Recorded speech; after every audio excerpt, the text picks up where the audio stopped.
నమస్కారం ప్రజలారా. మన పార్టీలో ఉండేటువంటి మరి నాగార్జునమ్మ అని పిలుచుకుంటూ ఉంటారు. ఇప్పుడు కూటమిలో ఉండేటువంటి నాయకులు కావచ్చు, కార్యకర్తలు అందరూ కూడా నాగార్జునమ్మ అంటూ ఉంటారు. సరే, నాగార్జున గారు నా గురించి ఏదో మరి మాట్లాడుతూ ఉన్నారు. మరి మాట్లాడేటప్పుడు ఖచ్చితంగా మనందరం కూడా అన్నను ప్రధానమంత్రిని చేసుకోవాలనేటువంటి ఒక లక్ష్యం పెట్టుకొని ముందుకు పోతా ఉన్నాం. కాబట్టి సరే, ఏం మాట్లాడుతున్నాడు ఏందనేది మనం విన్న తర్వాత ఖచ్చితంగా వీడియోని విశ్లేషణ చేయాల్సినటువంటి అవసరం మనకి ఎంతైనా ఉండాలి.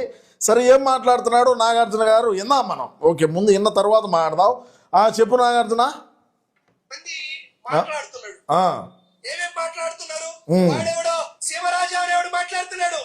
వాడెవడో సీమరాజా అనే ముందు మీ నాయన్ని అడిగి తెలుసుకో నేనెవరు అనేది. ఎందుకంటే మీ నాయనకు బాగా తెలుసు నేనేంది, నా కథ ఏంది, నా వ్యవహారాలు ఏంది, నేను ఏ విధంగా అన్న కోసం అహర్నిశలో కష్టపడతాను.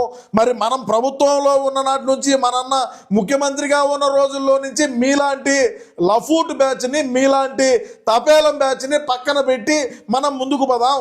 ఇటువంటి వాళ్ళతో మనం యాగలేవని నేను ఆ రోజు నుంచి నేను అన్నకు చెప్తానే ఉండా. మరి నీకు ఆ విషయం తెలుసో తెలియదో మరి నాకైతే అర్థం కావడం లే. మరి నువ్వు అది ముందు తెలుసుకుంటే ఇంకా బాగుంటుంది. అర్థమవుతుందా? నేను ఎవరనే దానికన్నా కూడా మన పార్టీలో ఉండేటువంటి మాజీ మంత్రులను అడుగు, మాజీ ఎమ్మెల్యేలను అడుగు, మరి ముఖ్యంగా మన జగనన్న దగ్గర ఉండేటువంటి వ్యక్తులను అడిగితే బ్రహ్మాండంగా చెప్తారు. నీకు పైనుంచి పేపర్లు ఇచ్చేటువంటి మిలిటరీని అడుగు, నా గురించి చెప్తాడురా. చెప్పుగా వీడు చెప్పాలి, మనం వినాలి. ఇప్పుడు మామూలుగా ఉండదు. ఇక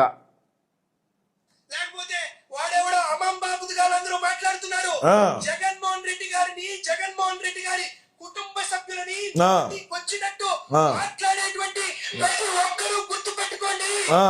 ఓరే బోగు, ఓరే బఫూన్, ఓరే డకాయిట్, మన పార్టీకి సంబంధించినటువంటి వ్యక్తులే రాజన్నకు పుట్టినటువంటి బిడ్డను షర్మిలమ్మని ఏ విధంగా మాట్లాడుతున్నారు.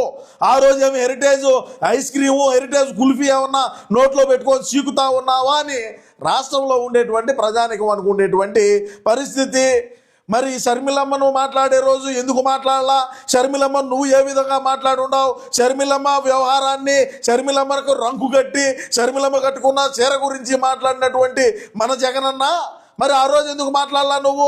జగన్మోహన్ రెడ్డి కుటుంబ సభ్యుల్ని, ఇంట్లో వాళ్ళు ఎవడు మాట్లాడినారు? ఇంట్లో వాళ్ళను మనం అధికారంలో ఉన్నప్పుడు అధికార మదం, అధికార అహంకారంతో ఏ విధమైనటువంటి వ్యాఖ్యలు చేసినాం. చంద్రబాబు నాయుడు గారి సతీమణి గారిని, మరి అదేవిధంగా లోకేష్ గారిని, పవన్ కళ్యాణ్ గారి పెళ్లిళ్ళ విషయంలోనూ ఎందుకురా ఆ రోజు నువ్వు మాట్లాడాలా? వాళ్ళ ఇంట్లో ఉండేది కుటుంబ సభ్యులు కాదా నాగార్జునమ్మ అని అడుగుతా ఉన్నా.